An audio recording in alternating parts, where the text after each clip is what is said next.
에서 우승했던 1936년, 우리 일제강점기 치하에 있었던 1936년을 생각을 해보시면 됩니다. 그 해에 그 베를린 올림픽 남자 마라톤은 1936년 8월 9일에 있었습니다. 8월 9일인데 그보다 약 넉 달 앞선 1936년 4월 셋째 주 월요일에 이제 보스턴 마라톤 대회가 열렸었습니다. 그러니까 베를린 올림픽이 열리기 약 넉 달 전인 1936년 4월 보스턴 마라톤 대회가 열렸는데요. 그때를 이제 그때 상황을 말씀드리겠습니다. 그때 보스턴 마라톤 대회가 한참 전개되고 있었는데 27km 지점에서 27km가 아니라 보스턴 마라톤이 이제 딱 스타트를 했을 때 미국 선수 중에는 전년도 우승자인 존 켈리도 있고 아메리칸 인디언 출신의 미국 선수 앨리슨 브라운 선수도 있었습니다. 자, 1936년 대회입니다. 그런데 전년도 우승자가 바로 존 켈리입니다. 존 켈리는 보스턴 마라톤을 2번 우승한 게 1935년하고 1945년 2번 우승을 했습니다. 2번 1935년과 1945년 이 두 차례 보스턴 마라톤 우승했던 분이 보스턴 마라톤의 전설 존 켈리고요. 그 1936년 대회 상황을 이제 말씀드리고 있는데요. 그 결론부터 말씀드리면 그 1936년 보스턴 마라톤 대회 우승자는 미국인 앨리슨 브라운이 보스턴 마라톤에서 우승했고 3년 후인 1939년에도 미국인 앨리슨 브라운이 보스턴 마라톤 우승을 했습니다.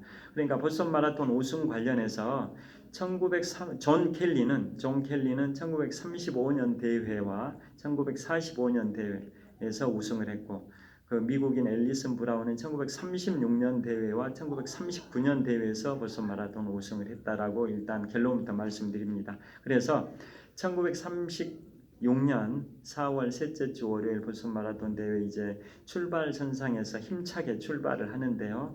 선두 그룹을 형성했던 사람이 전년도 우승자인 존 켈리가 선두 그룹을 형성하고 있었는데 초반에 같은 미국 국적의 아메리칸 인디언 출신 앨리슨 브라운이 치고 나갔습니다. 치고 나가서 속도를 쭉 냈습니다. 1등으로 이제 쭉 치고 나가니까 그 당시에 선두 그룹에 있던 다른 선수들이나 대회 조직위원회 관계자들이나 언론들은 그 치고 나간 그 아메리칸 인디언 출신의 앨리슨 브라운이 완주할 수 있을까라고 다 의문을 제기를 했었습니다. 왜냐? 오버 페이스를 하니까 마라톤 그야말로 페이스 조절을 잘해야 42.19km 105리길 26.4마일을 완주할 수가 있지 않습니까? 그런데 초반부터 그렇게 페이스를 쭉 이제 치고 나가다 보니까 저 선수가 저렇게 오버 페이스 하다 보면 결국은 42.19km를 완주하지 못할 것이라고들 걱정들을 했었죠. 그런 상황에서 이제 27km 지점에 도달했습니다. 27km 지점에서 이제 앨리슨 브라운이 1등으로 달리고 있었는데요. 그 뒤에 선두 그룹에 포함되어 있었던 전년도 우승자인 존 켈리가 27km 지점에서 가장 먼저 달리고 있었던 앨리슨 브라운을 추월을 하면서 존 켈리가 앨리슨 브라운의 어깨를 툭 이렇게 가볍게 터치를 하면서 화이팅 이런 의미로 이렇게 격려의 스킨십을 하고 추월을 해갔습니다. 그러면서 이제 한 5km 정도 지났는데요. 이제 32km 지점 드디어 상심의 언덕에 도달을 했습니다.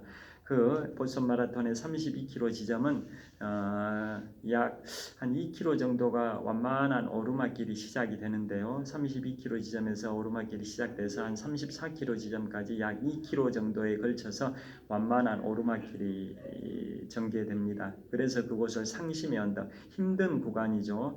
그래서 27km 지점에서는 존 켈리가 앨리슨 브라운을 추월을 했는데 반대로 5km가 지난 32km 지점에서는 앨리슨 브라운이 존 켈리를 추월을 해버렸습니다.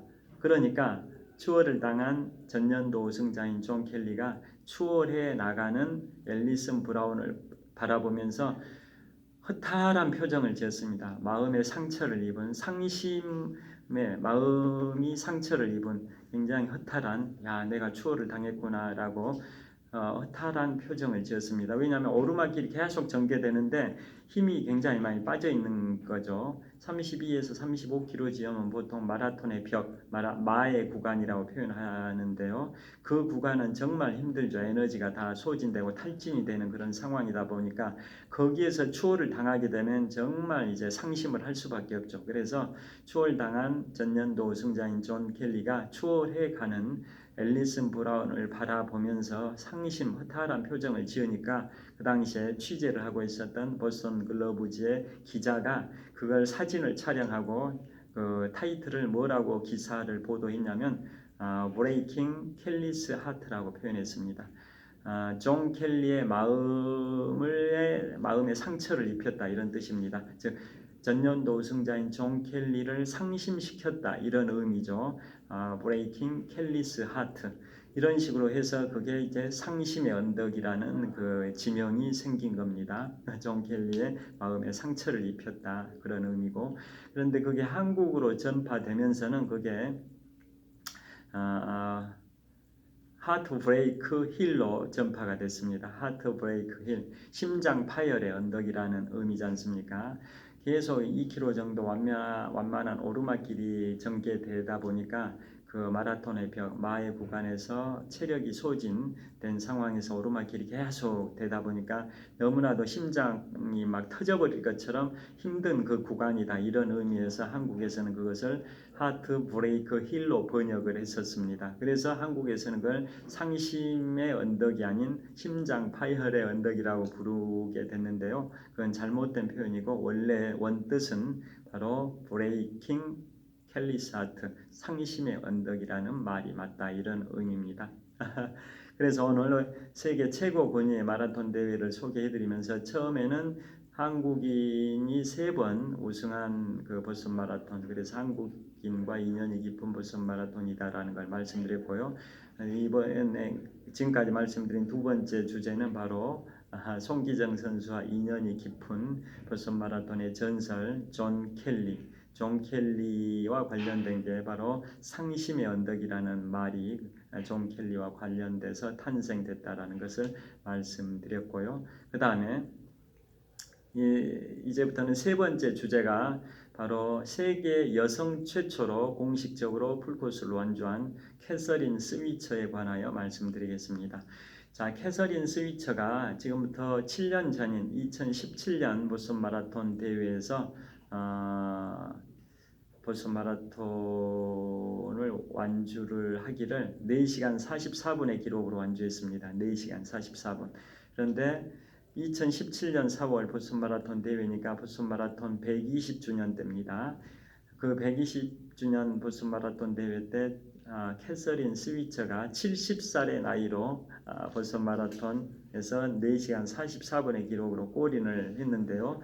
언론들이 굉장히 주목을 했습니다. 언론들이 대서특필한 이유가 그 여성이 70세의 여성이 4시간 44분으로 완주했기 때문에 그 언론들이 관심을 보인 게 아니라 그 여성이 세계 여성 최초로 풀코스를 공식적으로 완주한 여성이기 때문에 그렇습니다. 그분이 그 2017년으로부터 50년 전인 1967년에 세계 여성 최초로 보스턴 마라톤 70주년 대회에서 세계 여성 최초로 공식적으로 풀코스를 완주한 여성이기 때문에 2017년도에 그 여성이 4시간 44분의 기록으로 완주하니까 관심을 보였었는데요. 그 캐서린 스위처가 바로 1967년에 시라큐스 대학에서 미국 시라큐스 대학에서 언론학을 공부하고 있었던 여대생, 20살의 여대생이었는데요.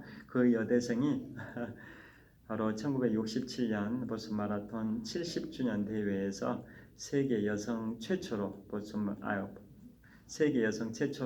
마라톤 풀코스를 공식적으로 완주를 했고 그때 기록은 4시간 20분대였고요.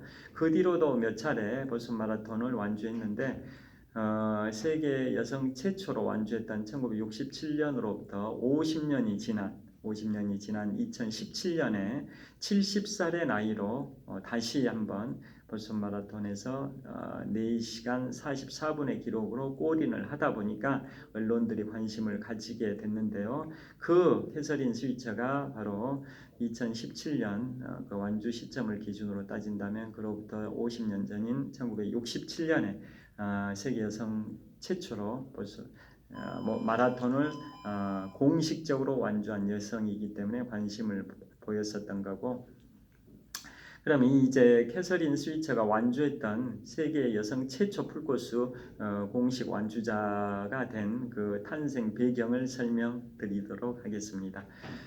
그 당시 1967년도니까 지금부터 대략 한 57년 전입니다. 57년 전인 1967년 보스턴 마라톤 70주년 대회 그 무렵에 그 캐서린 스위처 선수는 20살의 나이였고 미국 시라큐스 대학에서 언론학을 공부하고 있었는데요. 평소 달리기를 좋아했었습니다. 그래서 눈보라 속에서도 달리기 하는 게 생활화되어 있고 굉장히 달리기를 좋아했었는데요. 그 당시에 이제 시라큐스 대학에 다니면서 자기는 세계에서 가장 오랜 역사와 전통을 자랑하고 있는 보스턴 마라톤에 출전을 해보고 싶어 했었습니다.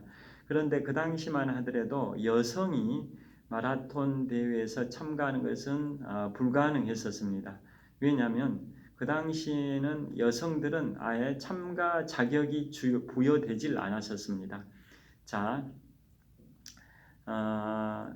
그러니까 그 캐서린 스위처는 여대생으로서 20살의 여대생으로서 그 보스턴 마라톤에 참가하고 싶었는데도 남자들만 전유물로 여겨졌고 여성들은 보스턴 마라톤 참가, 보스턴 마라톤뿐만 아니라 다른 마라톤 대회, 물론 이제 세계에서 가장 오래된 마라톤 대회가 보스턴 마라톤이고 그 다음에 1970년에 시작된 뉴욕 마라톤도 있고 뭐 몇 가지 마라톤 대회가 있는데요. 그 당시만 하더라도 사실상 보스턴 마라톤이 미국에서는 가장 오래된 마라톤 대회이자 세계에서 가장 오래된 마라톤 대회였고 한국에서 1931년에 시작된 동아 마라톤이 세계에서 두 번째로 오래된 마라톤 대회고요. 여하튼 그 당시에 여성들한테는 마라톤 참가가 허용이 안 됐던 이유가 지금 생각하면 얼토당토 않는 전혀 타당성이 없는 그런 이유로 여성들에게는 마라톤 풀코스 참가가 허용되지 않았는데요. 예를 들어서 뭐 여성이 풀코스를 완주하면 자궁이 처진다, 뭐 가슴에 털이 난다, 뭐 이런 얼토당토 않는 그런 이유로 남자들에게만 허용되고 여성들은 마라톤 풀코스 참가가 허용이 안 됐었습니다. 그런데 캐서린 스위처는 참가를 하고 싶어 했던 겁니다. 그런데 그 당시에 캐서린 스위처뿐만 아니라 로버타 깁이라는 여성이 있었습니다. 로버타 깁. 이 로버타 깁이라는 여성도 마라톤 참가하고 싶어가지고 1967년 그 당시를 기준으로 한 해 앞선 1년 앞선 1966년에 보스턴 마라톤 대회 코스 옆에 숲속에 숨어 있다가 이제 남장을 하고 여성이 머리카락이 길지 않습니까? 그런데 로버타 깁이라는 그 여성은 남자한테만 보스턴 마라톤이 허용되다 보니까 그 여성이 남장을 하고 머리를 이렇게 다 묶고 뭐 모자 쓰고 이런 식으로 남장을 하고 대회 출발 선상도 아니고 초반부 그 코스 숲속에 숨어있다 튀어나와 가지고 완주를 했었던 그런 게 있긴 하지만 등록을 하지 않고 출전했기 때문에 공인 기록이 아닌 거죠. 그리고 1967년도에도 1년이 지난 1967년에도 그 로버타 깁이 또 완주를 했었습니다. 풀코스로 완주를 했는데 그거 역시나 남자들한테만 참가 등록이 됐기 때문에 그 로버타 깁은 참가 등록을 하지 않았었습니다. 그런데 캐서린 스위처 선수는 자기는 직접 등록을 하고 공식적으로 완주를 하고 싶다라는 생각을 피력을 했습니다. 누구한테 그런 생각을 피력했냐면 그 당시 시라큐스 대학에서 우편 집배부, 우편 배달원 역할을 하면서 부업으로 시라큐스 대학의 재학생들을 대상으로 장거리 육상 달리기를 이렇게 가르쳤던 아니 브릭스 코치가 있습니다. 50세의 남성이었는데요. 50세의 남성이었던 아니 브릭스라는 그 코치에게 20살의 캐서린 스위처가 자기는 공식적으로 보스턴 마라톤에서 완주를 하고 싶다고 하니까 처음에는 아니 브릭스가 절대 안 된다. 아니 브릭스는 보스턴 마라톤에서 여러 번 완주했던 10여 차례 완주했던 기록이 있는 그런 인물인데요. 그 여성들은 허용이 안 된다라고 거절을 했었습니다. 그럼에도 불구하고 캐서린 스위처는 계속 아니 브릭스에게 뛰고 싶다고 하니까 그러면 캐서린 스위처 자네가 풀코스를 완주할 수 있다라는 것을 한번 입증을 해봐라라고 해가지고 결국은 20살의 캐서린 스위처와 50세의 아니 브릭스 코치가 함께 연습 삼아서 풀코스를 달리게 됐습니다. 연습 삼아, 대회가 아니라 연습 삼아. 그런데 42.19km, 26.4마일 105리길을 결국은 캐서린 스위처가 완주를 했습니다. 연습 삼아서. 그러고도 힘이 남아가지고 더 달리자고 해서 50km 지점까지 달렸는데 50살의 아니 브릭스 코치는 힘들어가지고 그냥 퍼져버리고 캐서린 스위처는 힘이 남아있는 그런 상황, 20살이니까요. 그런 상황이 됐습니다. 그래서 결국은 캐서린 스위처가 풀코스로 완주할 수 있는 실력이 있다는 것을 판단한 아니 브릭스 코치는 그러면 이제 캐서린 스위처가 공식 등록을 하고 보스턴 마라톤에 뛸 수 있는 방법을 모색하기 시작을 했는데요. 그 당시만 하더라도 지금부터 57년 전인 1967년만 하더라도 그 보스턴 마라톤의 참가 요강에는 남자만 되고 여자는 안 된다 이런 젠더 성이라고 하죠. 성별 기준 기준 자체가 없었습니다. 왜냐? 그것은 규정으로 성문화할 성질이 아니라 그건 당연한 상식으로 여겨졌던 그런 시절입니다. 교회 보스턴 마라톤 참가 요강에 남자는 되고 여자는 출전 안 되고 이렇게 나와 있는 게 아니라 거기에다 규정에다가 요강에다가 성문화시킬 필요까지도 없고 그냥 여성은 참가 자체가 안 된다라는 게 당연시 되는 그러한 불문율이었다 이런 겁니다. 그래서 아니 브릭스 코치는 생각하기를 그 성별 젠더 구분이 없다 보니까 우리 이렇게 하자. 이 캐서린 스위처 이름에서 캐서린 할 때 그 캐서린을 중성적 이니셜을 따냈습니다. KV 스위처로 캐서린 스위처가 아니라 풀네임으로 참가 신청을 한 게 아니라 KV 스위처 캐서린 스위처가 아니라 KV 스위처 KV라는 그 중성적 이니셜로 해가지고 참가 신청을 해가지고 접수가 됐습니다. 그래서 번호표가 261번이 나왔습니다. 261번. 그래가지고 그걸 달고 이제 달리게 되는데요. 그 당시에 캐서린 스위처의 남자친구가 이름이 톰 밀러입니다. 톰 밀러 선수가 그 자기 여자친구 캐서린 스위처가 풀코스 보스턴 마라톤에 뛴다니까 여자도 뛰는데 내가 왜 못 뛰냐 하면서 톰 밀러 선수도 같이 이제 뛰게 됩니다. 원래 톰 밀러는 포환 던지기인가 선수입니다. 체중도 106kg이나 되는 그 거구의 톰 밀러라는 그 남자친구 포환 던지기인가 이 선수였습니다. 여하튼 그런 식으로 여자친구인 캐서린 스위처가 보스턴 마라톤에서 완주한다고 하니까 남자친구인 톰 밀러도 같이 이제 뛰겠다라고 한 겁니다. 그래서 이제 보스턴 마라톤의 출발 선상에 서서 같이 출발을 하는데요. 한 5km 정도 지나니까 주변의 언론인들 또 관중들이 깜짝 놀랍니다. 왜냐? 보스턴 마라톤은 남자만 뛸 수 있는 걸로 알고 있었는데 5km 지점을 통과하는 그 어떤 선수가 있었는데 여자 머리카락을 길게 늘어뜨린 젊은 여성이 뛰고 있으니까 그러니까 그 전에 아까 말씀드린 로버타 기비라는 여성은 남자들만 허용되고 여성은 허용되지 않다 보니까 여자인데도 남장을 하고 머리를 짧게 이렇게 묶고 그다음에 모자를 쓰고 이런 식으로 뛰었었는데 캐서린 스위처는 그렇지 않고 정식으로 참가 등록을 KV 스위처로 참가 등록을 하고 여자라는 걸 숨기지 않고 머리카락을 길게 늘어뜨리고 달렸었습니다. 그러니까 눈에 띌 수밖에 없었죠. 그래서 5km 지점에서 관중들과 언론사에서 다 촬영을 했습니다. 그 관중들이 깜짝 놀란 거죠. 남자의 전유물로 알았던 보스턴 마라톤이 여성도 뛰고 있구나라고 알게 됐고 그게 대회 감독관이자 대회 조직위원장에게 전파가 됐고 그래서 대회 조직위원장이 선수들을 따라 쭉 갓길을 따라 달리고 있던 차 안에서 천천히 선수들을 따라서 달리는 차량 안에가 있었는데 그걸 그 사실을 전에 들은 감독관이 와가지고 그 캐서린 스위처의 이 목덜미를 여기 멱살을 잡고 당장 이 코스에서 나가라. 배 번호표 261번 번호표도 달라라고 이렇게 윽박지르고 있는데 캐서린 스위처 바로 옆에서 함께 뛰고 있었던 남자친구 106kg의 거구였던 톰 밀러라는 남자친구가 그 감독관을 밀치는 장면이 언론에 의해서 사진이 다 촬영이 됐고 전 세계에 대해서 특필이 됐습니다. 그래서 그 한 장의 사진이 여권 신장 운동의 기폭제로 작용이 됐습니다. 그 전 세계에서 그 톰 밀러라는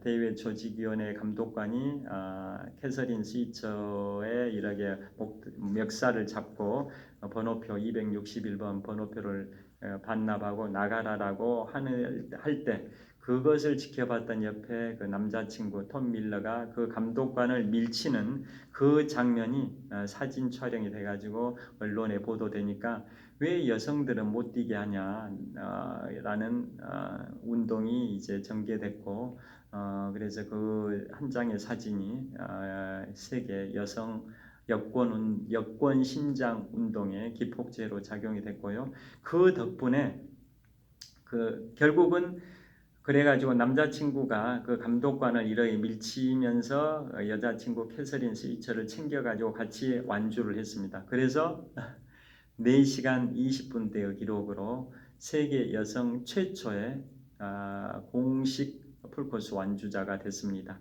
자, 그 캐서린 스위처의 그 용기 있는 행동으로 인해서 1967년 세계 여성 최초 풀코스 공식 완주자가 됐습니다. 로버타 깁이라는 여성은 등록을 안 하고 뛰었기 때문에 완주 기록은 로버타 깁이 캐서린 스위처보다 앞서긴 했지만 로버타 깁은 등록을 하지 않고 뛰었기 때문에 공식 완주자가 아닌 반면에 캐서린 스위처는 KV 스위처로 공식 등록을 하고 261번 번호표를 받고 뛰었기 때문에 결국은 세계 여성 최초 공식 완주자의 이름이 올라간 거고요. 자, 그게 이제 여권 신장 운동이 기폭제가 돼서 그로부터 4년 후인 1971년에 세계 5대 마라톤 대회 중에 하나인 뉴욕 마라톤 대회에서 여성의 참가를 허용했고요. 이듬해인 1972년에 보스턴 마라톤 대회에서도 여성의 참가를 공식으로 허용을 했고요. 올림픽에서는 1984년 로스앤젤레스 올림픽에서 여자 마라톤이 신설이 됐습니다. 그러니까 그 캐서린 스위처 선수의 용기 있는 행동이 엄청난 이제 영향력을 발휘한 거고요. 그래서 그 1967년에 캐서린 스위처가 세계 여성 최초 공식 풀코스 완주자가 된 때로부터 50년이 지난 2017년에 그 캐서린 스위처가 다시 한번 70세의 나이로 261번 번호표를 달고 풀코스를 뛰어가지고 4시간 44분의 기록으로 골인을 한 겁니다. 그때 달고 뛰었던 261번 그 번호표는 자신이 50년 전인 1967년에 보스턴 마라톤에서 세계 여성 최초 공식 완주자로 완주할 때 착용했던 그 번호표 261번을 달고 뛰었던 거고요. 그로부터 50년이 지난 2017년에 뛸 때도 동일한 번호표 261번을 달고 뛰었었습니다. 그래서 보스턴 마라톤에서는 261번이라는 번호표는 영구 결번 처리가 됐습니다. 그 캐서린 스위처의 전유물이기 때문에 다른 선수들은 그 번호를 사용할 수가 없습니다. 우리나라 프로야구에서도 유명 선수들은 그 번호표가 영구 결번 처리돼서 그 선수만 독점적으로 사용할 수 있는 그런 결번 처리 제도가 있듯이 보스턴 마라톤의 261번 여자 261번은 캐서린 스위처의 전유물이다 이런 뜻입니다. 자, 그 정도로 그 한 여성의 용기 있는 그러한 행동이 여권 신장 운동의 기폭제가 됐다라는 것, 여자 마라톤의 역사를 열었다라는 그걸 말씀드렸고요. 그게 세 번째 주제로 말씀드린 거고요. 그 다음에 보스턴 마라톤의 참가 기준 기록을 네 번째 마지막으로 말씀드리겠습니다. 보스턴 마라톤의 참가 자격 기준 기록은 아까 제가 말씀드린 것처럼 제가 2002년 3월 1일 3일절에 마라톤을 시작해서 올해 지금 오늘이 2024년 3월 13일 수요일 까지 약 22년 하고도 약 2주 동안 마라톤 훈련을 해오면서 마라톤 풀코스를 96회 완주했고요. 개인 최고 기록은 마라톤 3년차였던 2004년 3월 14일 제75회 동아마라톤 대회에서 3시간 19분 48초라고 말씀드렸는데요. 그 당시에 제가 만 나이 기준으로는 30대 중반입니다. 30대 중반. 그때 보스턴 마라톤의 참가 자격 기준 기록은 남자는 3시간 15분 이내 완주, 여성은 30분이 완화돼서 3시간 45분 이내 완주였습니다. 그런데 그때 제가 3시간 19분 48초이기 때문에 4분 48초가 미달이 돼서 결국은 참가 자격을 취득하지 못했는데요. 지금은 기준이 강화됐습니다. 그래서 예를 들어 30대 전반부 나이는 3시간 5분 이내 완주한 기록이 있어야 되고 남자는 그렇습니다. 30대 전반 후반이라는 것은 만 30세에서 34세까지가 전반이고 35세부터 39세가 후반인데요. 30대 전반의 남성은 현재는 그 당시에는 3시간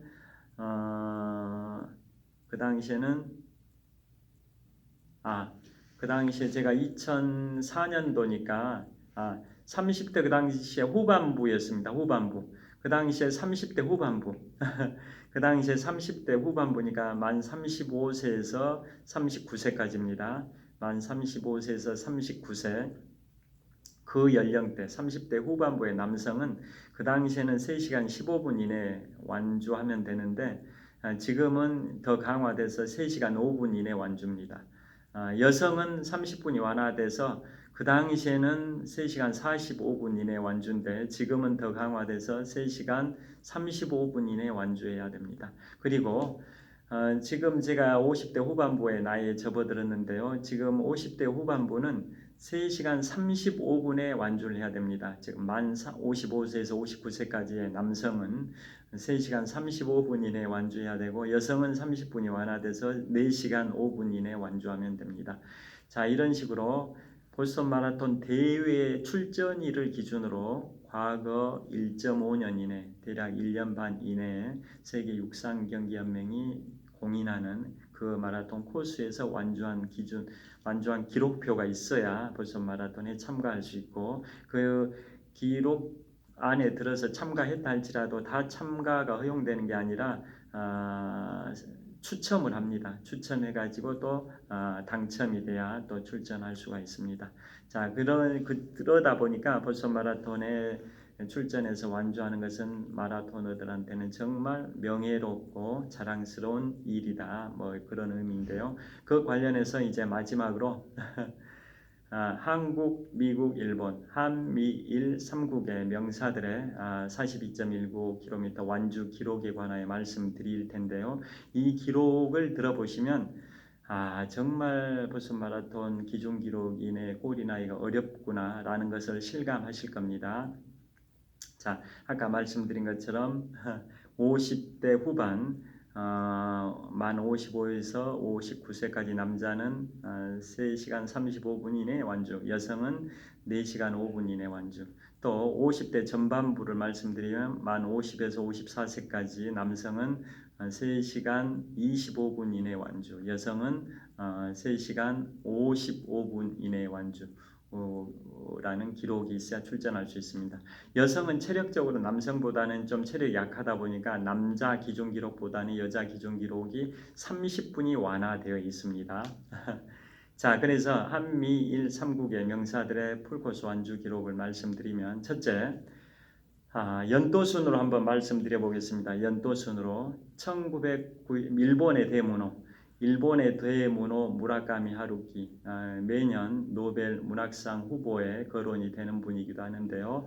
일본의 대문호 무라카미 하루키님, 저보다 20년 연장자이십니다. 무라카미 하루키님 70대 후반이신데요. 그분이 1991년 뉴욕 마라톤에서 3시간 25분대 기록으로 개인 최고 기록을 세웠습니다. 무라카미 하루키 1991년 뉴욕 마라톤에서 42세의 나이로 3시간 25분의 개인 최고 기록을 세웠는데요. 그분은 그로부터 약 한 4년 후 1995년에는 일본의 북해도 홋카이도로 하죠. 홋카이도 사로마 호수 주변을 한 바퀴 도는 100km 울트라 마라톤 100km 울트라 마라톤에서도 11시간 42분의 기록으로 10km의 10배에 해당되는 100km 울트라 마라톤을 11시간 42분에 완주했기 때문에 10km를 평균으로 따지면 나누기 10을 하면 10km마다 1시간 6분 정도의 주파했다라는 의미입니다. 10km마다 한 1시간 6분 정도의 주파를 해야 100km를 11시간 42분에 주파를 할 수 있다라는 계산이 나오는데요. 그 정도로 굉장히 실력이 좋은 분이 바로 무라카미 하루키 님입니다. 1시간 6분 12분, 1시간 12분 정도 되는 것 같습니다. 1시간 12분. 그러니까 10시간 1시간 12분. 12분으로 하게 되면 대략 11시간 10시간 그다음에 그 정도 될 것 같습니다. 10km를 1시간 12분에 평균적으로 10km를 1시간 12분에 주파를 해야 되는데 그것을 10배 거린 100km를 11시간 42분에 주파했다라는 그런 의미가 됩니다. 그 정도로 대단한 강철 체력이 무라카미 하루키님이고, 그분이 유명한 책이 있죠. 1980년대 중반에 노르웨이의 숲이라는 책으로 한 430만 부가 팔렸는데요. 우리나라에는 1993년경에 상실의 시대라는 책으로 제목의 이름을 바꿔가지고 출간이 됐죠. 다른 나라에서는 노르웨이의 숲으로 1980년대 87년경에 출판이 됐는데요. 우리나라에는 1993년경에 들어오면서 제목을 상실의 시대로 바꿔가지고 출간이 됐었던 책이 바로 무라카미 하루키님의 그 책입니다. 자, 그 다음에 1993년 1월에 미국 휴스턴 마라톤 대회에서는 아들 부시, 미국의 43대 대통령을 지냈던 조지 워커 부시, 이른바 아들 부시 대통령이 47살의 나이로 휴스턴 마라톤에서 3시간 44분의 경이적인 기록으로 마라톤 풀코스를 완주하셨습니다. 미국의 역대 대통령 45명 중에 유일하게 풀코스 완주자이기도 한데요. 1993년 1월 미국 휴스턴 마라톤에서 3시간 44분의 경이적인 기록으로 그분 입장에서도 생애 최초이자 마지막 마라톤 풀코스였는데요. 그때 뛴 이유가, 아들 부시 대통령은 원래 3마일, 4마일 이런 10km 정도 이런 달리기는 취미 삼아 해왔는데 1992년 11월에 아버지 부시, 아버지가 대통령 재선에 실패했습니다. 41대 대통령이었던 아버지 부시가 재선에 실패하고 42대 대통령인 빌 클린턴이 당선이 됐는데요. 그게 1992년 11월입니다. 그래서 아들이었던 조지 워커 부시는 시류에 빠졌었고 그 당시 아들 부시는 텍사스주 레인저스라는 프로야구 구단주 겸 공동 대표이사 시절인데요. 아직 텍사스 주지사가 되기 전이었고 또 미국의 대통령이 되기 또 한 8년 전이었던 그 시점입니다. 그래서 그 아버지 부시가 1992년 11월에 대통령 재선에서 실패하자 그 충격을 받은 아들 부시가 그걸 극복하기 위해서 평소에 좋아했던 달리기 대회를 이제 달리기를 풀코스로 뛰어봐야겠다라고 작심을 하고 이듬해인 1993년 1월에 미국 휴스턴 마라톤 대회에 출전해가지고 생애 최초이자 마지막 풀코스이고 또 미국의 역대 대통령 중에 유일한 풀코스 완주에 해당이 되는 그 기록을 세웠는데요. 그게 1993년 1월에 미국 휴스턴 마라톤 텍사스주 휴스턴 마라톤에서 3시간 44분의 기록으로 완주한 게 아들 부시의 그 기록입니다. 그 당시에 나이가 1946년생이기 때문에 47세의 나이로 완주한 겁니다. 1946년 동갑내기 대통령들이 몇 분 계시죠. 43대 대통령 아들 부시, 그 다음에 42대 대통령 빌 클린턴, 또 45대 대통령 도널드 트럼프 다 1946년생 동갑내기 분들이고 우리나라에는 노무현 대통령님도 1946년생이신데요. 참고로 그 45대 도널드 트럼프, 43대 아들 부시, 42대 빌 클린턴 이 세 분이 다 1946년생 동갑내기 분들인데 대통령을 가장 먼저 했던 42대 대통령 빌 클린턴이 그 셋 중에는 가장 대통령을 먼저 했죠. 그런데 나이는 1946년 8월생이고 그 다음에 그 다음에 대통령을 했던 43대 대통령 아들 부시, 즉 조지 워커 부시는 1946년 7월생이고 그보다 나중에 했던 45대 대통령 도널드 트럼프는 그보다 한 달 앞선 1946년 6월생입니다. 그러니까 한 달 간격으로 출생을 했는데요. 대통령을 하는 순서는 역순이었던 거죠. 가장 빨리 태어났던 가장 늦게 태어났던 빌 클린턴이 먼저 대통령을 했고 중간에 태어난 아들 부시, 그 다음에 가장 먼저 태어난 도널드 트럼프가 대통령을 가장 늦게 했죠. 여하튼 도널드 트럼프, 아들 부시, 빌 클린턴, 노무현 대통령 다 1946년 동갑내기 분들입니다. 그래서 1993년 1월 휴스턴 마라톤에서 아들 부시 대통령이 완주할 때 나이가 47세의 나이로 3시간 44분이라는 경이적인 기록으로 풀코스를 완주했습니다. 미국의 헌정 역사상 대통령 중에 유일한 풀코스 완주자입니다. 그 다음에 그로부터 1년 후인 1994년에 오프라 윈프리가 1954년생인데요. 1994년에 미국 워싱턴 DC 해병대 마라톤 대회에서 4시간 29분 15초 4시간 29분 15초의 기록으로 토크쇼의 여제 오프라 윈프리가 풀코스를 완주했었습니다. 그러니까 오프라 윈프리 나이가 40세 때입니다. 1954년생인데 1994년에 완주했으니까 40살의 나이로 미국 워싱턴 DC 해병대 마라톤 대회에서 4시간 29분 15초의 기록으로 완주를 했습니다. 그래서 오프라 윈프리가 했던 명언이 있습니다. 나는 오늘 죽음을 체험했다. 풀코스를 완주하고 나서 뭐라고 표현했냐면 나는 오늘 죽음을 경험했다. 오늘 나는 죽음을 경험했다. 다시는 풀코스를 뛰지 않을 것이다 라고 오프라 윈프리가 풀코스 완주 직후에 인터뷰를 했었던 게 굉장히 화제가 됐었는데요. 자, 오프라 윈프리가 4시간 29분 15초에 완주함으로써 결국 서브 4.5를 한 겁니다. 보통 3시간 이내에 완주하면 서브 3, 4시간 이내에 완주하면 서브 4, 5시간 이내에 완주하면 서브 5라고 하는데요.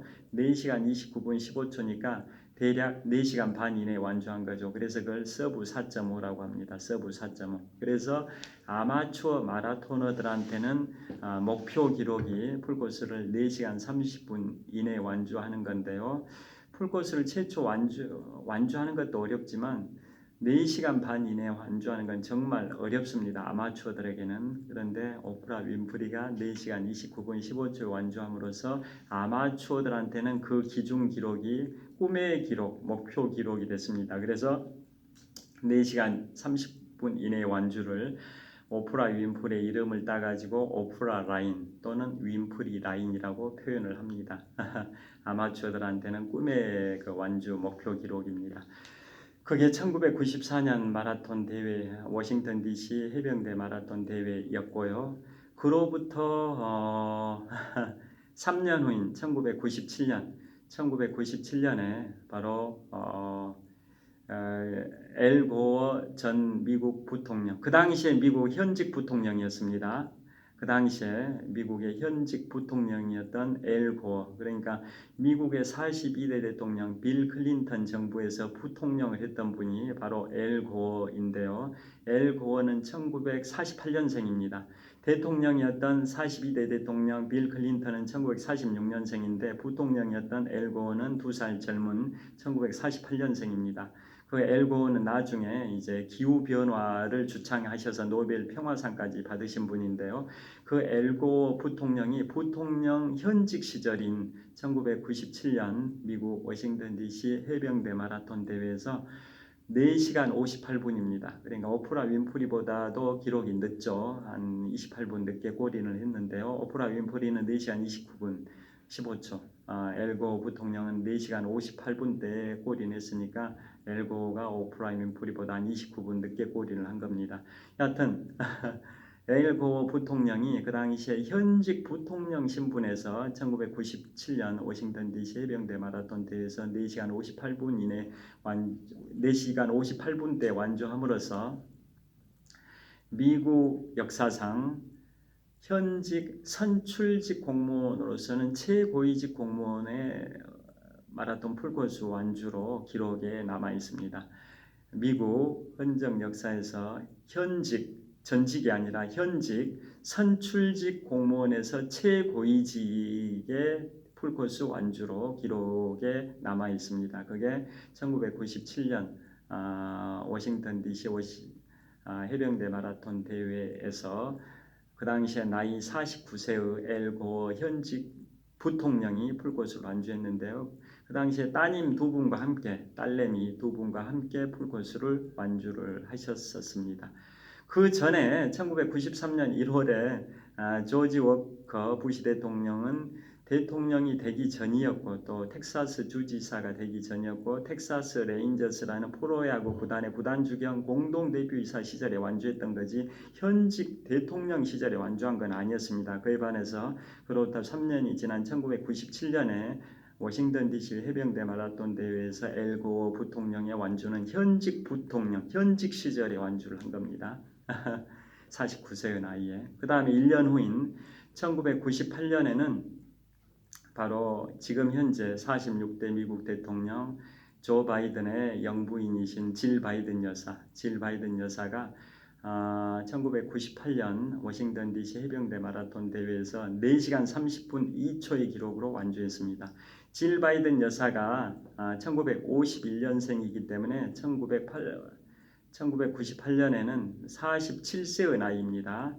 47세의 나이였던 1998년 워싱턴 DC 해병대 마라톤 대회에서 4시간 30분 2초의 기록으로 완주했는데요. 안타깝게도 오프라 라인에서 2초가 초과가 되어버렸습니다. 2초. 그분도 마라톤을 완주하셨다라는 것은 그만큼 윈프리 라인, 오프라 라인이라는 그 의미를 알고 뛰셨을 텐데요. 오프라 라인, 윈프리 라인이 설정된 게 1994년이고 그로부터 4년 후인 1998년에 질 바이든 여사가 47